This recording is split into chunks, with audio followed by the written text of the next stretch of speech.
Hello friends, welcome back to my channels. आज हम सत्ता की साझेदारी पढ़ेंगे। आज हम ये इसलिए पढ़ेंगे क्योंकि बहुत स्टूडेंट्स को एसएसटी में प्रॉब्लम्स होती हैं। तो आइए शुरू करते हैं चैप्टर।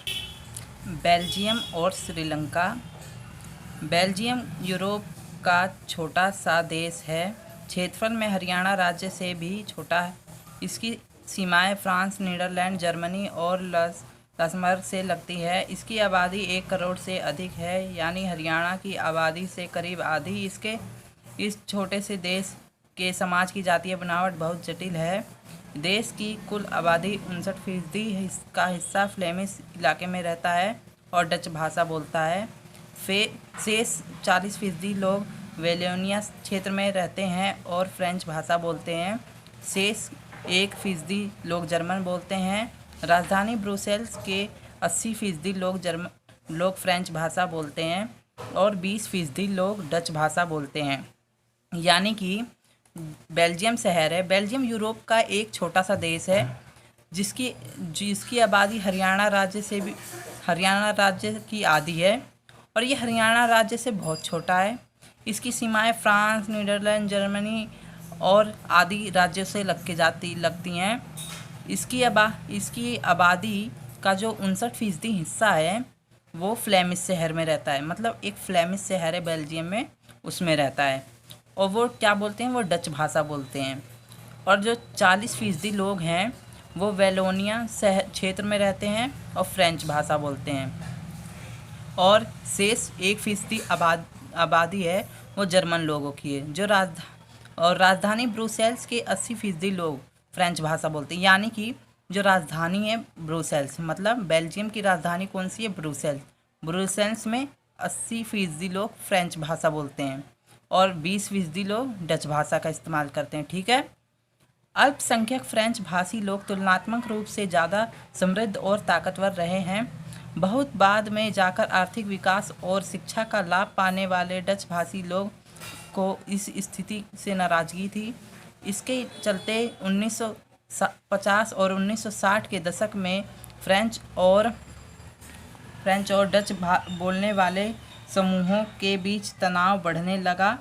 इन दोनों समुदायों के टकराव का सबसे तीखा रूप ब्रुसेल्स में दिखा।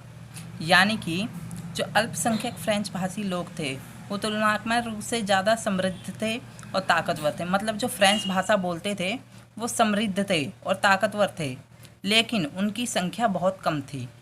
और वहीं दूसरी ओर जो डच भाषा बोलने वाले लोग थे वो संख्या में तो भले ही ज़्यादा थे, मगर उनके पास वो ताकतवर नहीं थे और वो ना ही समृद्ध थे।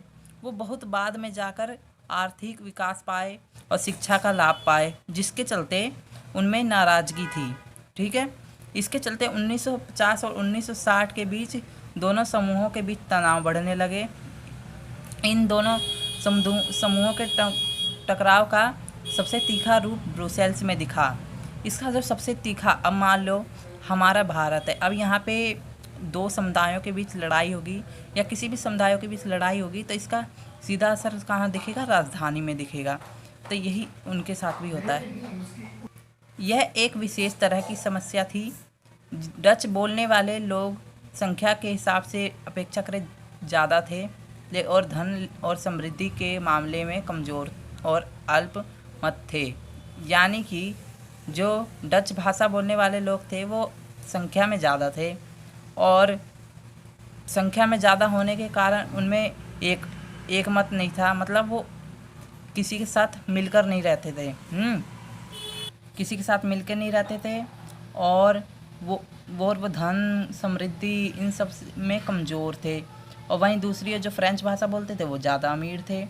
आइए इसी स्थिति की तुलना एक और देश से करें। श्रीलंका एक द्वीपीय देश है। यानी आइए चलो एक दूसरे देश को देखते हैं, श्रीलंका को।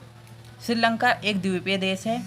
श्रीलंका द्वीपीय देश है जो तमिलनाडु के दक्षिणी तट से कुछ किलोमीटर की दूरी पर स्थित है। इसकी आबादी करीब 2 करोड़ है, यानी हरियाणा के बराबर है। दक्षिण एशिया के अन्य देशों की तरह श्रीलंका की आबादी में कई जातीय समूह के लोग रहते हैं। सबसे प्रमुख सामाजिक समूह सिंगलियों का है, जिनकी आबादी कुल जनसंख्या के 74% है। फिर तमिलों का नंबर आता है, जिनकी आबादी कुल जनसंख्या में 18% है। मतलब श्रीलंका एक द्वीपीय देश है जिसकी आबादी हरियाणा राज्य के बराबर है। हाँ, और इसमें भी एशिया के कई देशों की तरह इसमें भी कई जातीय समूह हैं, जैसे कि सिंघली, तमिल और ईसाई। सिंघली लोग हैं वो 74% हैं देश में। हाँ, और जो जो क्या कहते हैं तमिल है, ये 18% हैं। तमिलों में भी 2 प्रकार के तमिल हैं, श्रीलंकाई तमिल और हिंदुस्तानी तमिल। श्रीलंकाई तमिल 13% और हिंदुस्तानी तमिल जो औपनिवेशिक शासनकाल में बगानों में काम करने के लिए भारत से लाए गए लोगों की संतान।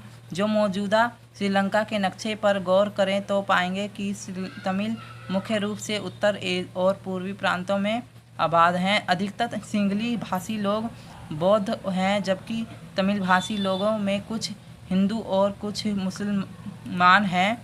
श्रीलंका की आबादी में ईसाई लोगों का हिस्सा 7% है और वे सिंगली और तमिल लोगों दोनों भाषाएं बोलते हैं। मीन्स जो क्या नाम है, तमिल में 2 प्रकार के तमिल होते हैं, हिंदुस्तानी तमिल और श्रीलंकाई तमिल। हिंदुस्तानी तमिल वे हैं जो भारत आज़ाद होने से पहले लाए गए थे श्रीलंका में बगानों में काम करने के लिए और जगहों पे काम करने के लिए, ठीक है। और उन्हीं की संतानें हैं जो अब हिंदुस्तानी तमिल के नाम से जानी जाती हैं। और यहाँ पे श्रीलंका में ईसाई समूह है 7% हैं, और वे ना ही तमिल बोलते हैं ना ही सिंगली, वो दोनों भाषाएं बोल सकते हैं। उनको ऐसा नहीं है कि वो तमिल नहीं बोलेंगे, सिंगली नहीं बोलेंगे, वो दोनों भाषाओं का इस्तेमाल करते हैं, ठीक है। अब ज़रा सोचिए कि ऐसी स्थिति में क्या हो सकता है। बेल्जियम में डच भाषी लोग अपनी बड़ी संख्या के बल पर फ्रेंच भाषी और जर्मन भाषी लोगों को पर अपनी इच्छाएं थोप सकते हैं। मतलब डच भाषी लोग हैं वो तो संख्या में जाते हैं, वो तो अपना इच्छाएं थोप मतलब वो अपना अधिकार जमा सकते हैं। और फ्रेंच भाषी लोग और क्या नाम है जर्मन भाषी लोग पे हुकूमत चला सकते हैं। तो ऐसा सोचो उस वक्त क्या होगा। इनके बीच की लड़ाई और बढ़ जाती है, इनमें लड़ाई और बढ़ जाएगी। संभव था इससे देश बट जाता और ब्रुसेल्स पर दोनों पक्षों अपना अपना दावा ठोकते। मतलब इससे यही होता कि दोनों देश है जो बट जाता और ब्रुसेल्स जो राजधानी थी उस पर दोनों जो पार्टियां थीं वो अपना अधिकार जमाती, ठीक है। श्रीलंका में सिंगली आबादी का बहुमत और ज़्यादा था और वे लोग मुल्क में अपनी मनमानी चला सकते थे। अब आइए अब यह देख ले कि असल में दोनों देशों में क्या क्या हुआ। मतलब ये है कि श्रीलंका में सिंगली की आबादी ज़्यादा थी, जिससे वह अपनी हुकूमत चला सकते हैं, अपनी मनमानी चला सकते हैं देश में। तो अब देखते हैं क्या हुआ असल में। अब आ जाइए श्रीलंका में बहुसंख्यावाद पे। सन 1948 में श्रीलंका स्वतंत्र राष्ट्र बन गया। सन 1948 में मतलब श्रीलंका एक राष्ट्र बन गया स्वतंत्र। सिंगली समुदाय के नेताओं ने अपनी बहुसंख्या के बल पर शासन का प्रभुत्व जमाना चाहा। इस वजह से लोकतांत्रिक रूप से निर्वाचित सरकार ने सिंगली समुदाय की प्रभुत्व कायम करने के लिए अपनी बहुसंख्या परिस्थिति के तहत कई कदम उठाए। मतलब जो क्या नाम है सिंगली समुदाय के जो नेता थे वो लोकतांत्रिक रूप से निर्वाचित सरकार पे जोर डाल रहे थे कि हमें प्रभुत्व कायम करनी है, मतलब हमें इस देश पे राज करना है। तो इसके तहत सरकार ने कई कदम उठाए। जैसे 1956 में एक कानून बनाया गया जिसके तहत तमिल को दरकिनार करके सिंगली को एकमात्र भाषा घोषित कर दिया गया। मतलब 1956 में यूँ सोचो कि तमिल का कोई अस्तित्व ही नहीं है, तमिल को हटा दिया गया, एकदम किनारे कर दिया गया तमिल भाषा को। और एकमात्र भाषा कौन सी बच गई? सिंगली भाषा को राज्य भाषा घोषित कर दिया गया, सिंगली भाषा को, ठीक है। विश्वविद्यालयों और सरकारी नौकरियों में सिंगलियों को प्राथमिकता देने की नीति भी चली। नए संविधान में यह प्रावधान भी किया गया कि सरकार बौद्ध मत को संरक्षण और बढ़ावा देगी। मतलब विश्वविद्यालयों में, सरकारी नौकरियों में वहाँ पे सिंगली जाति के जो लोग थे उनको बढ़ावा मिलता है। और जो बौद्ध लोग थे, सरकार ने यह भी कह दिया कि बौद्ध लोगों को ज़्यादा बढ़ावा देगी और संरक्षण देगी। ठीक है, एक एक करके आए इन सरकारी फैसलों के ने श्रीलंकाई तमिलों की नाराज़गी और शासन को लेकर उनमें बेगानापन बढ़ाया। मतलब जो एक एक करके सरकार जो ये फैसले कर रही थी, ये श्रीलंकाई तमिलों के हक में नहीं थे। उन्हें लगा कि बौद्ध धर्मावलंबी सिंहलियों के नेतृत्व वाली सारी राजनीतिक पार्टियां उनकी भाषा और संस्कृति को लेकर असंवेदनशील है। उन्हें लगा कि संविधान और सरकार की नीतियां उन्हें समान राजनीतिक अधिकारों से वंचित कर रही है। नौकरियां और फ़ायदे के अन्य कामों में उनके साथ भेदभाव हो रहा है और उनके हितों की अनदेखी की जा रही है। परिणाम यह हुआ कि तमिल और सिंहली समुदायों के संबंध बिगड़ते चले गए। इसका मतलब यह हुआ कि इसका मतलब यह है कि जो सरकार थी वो ऐसे कदम उठाने लगी जिससे श्रीलंकाई तमिलों के बीच बेगानापन बढ़ने लगा। ठीक है, और सरकार ने और उन्हें लगा कि सरकार हमारी भाषा है, हमारे संस्कृति को लेकर असंवेदनशील है।